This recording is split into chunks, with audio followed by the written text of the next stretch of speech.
రెండోది మద్యం మాఫియా, రెండో రత్నం మద్యం మాఫియా.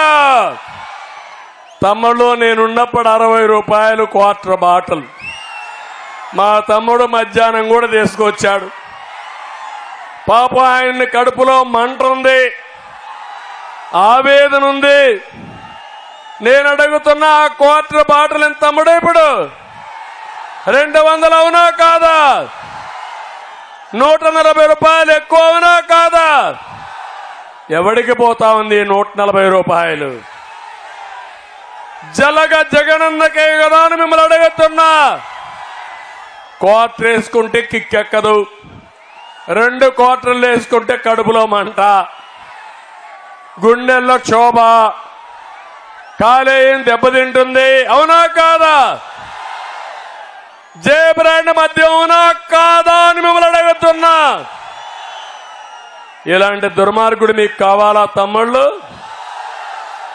ఆడబిడ్డల తాడిబొట్టు తెంచేసే రకం ఈ జలగా. అందుకే నేను హామీ ఇస్తున్నా, జే బ్రాండ్ రద్దు చేస్తా, మా మందు బాబుల ఆరోగ్యం కాపాడుతానని మరొకసారి హామీ ఇస్తున్నా. మద్యపాన నిషేధం పెట్టి ఓటు అడగతా అన్నాడు. అవునా కాదా? చేశాడా? ఓటు అడిగే అర్హత ఉందా? నిలదీయండి, పేదవాళ్ళు ఒకటిగండి. ఇంకో పక్క మూడో రత్నం భూ మాఫియా. తమిళు ఒక్క విషయం అడుగుతున్నా మిమ్మల్ని అందరినీ. ఇది పట్టాదారు పాస పుస్తకం,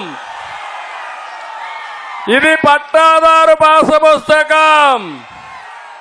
దీనిపైన చూస్తే జగనన్న భూ హక్కు చట్టం. ఎవరిది భూమి? జగన్ తాత ఇచ్చాడా మీకు? వాళ్ళ నాన్న ఇచ్చాడా మీకు? వాళ్ళ అవ్వ ఇచ్చిందా మీకు? ఎవరిది భూమి? మీ భూమి మీద ఈ ఫోటో ఏంటయా? ఏం చేయాలి దీన్ని? ఇప్పుడు చించి చిత్తు కాగితం చేసి చెత్త బొట్లో పారేయాలి. అవునా కాదా? దానిపైన నీ బొమ్మ ఉండాలి. అది నీ భూమి, నీ హక్కు. సైకో పెత్తనం ఏంటని అడుగుతున్నా.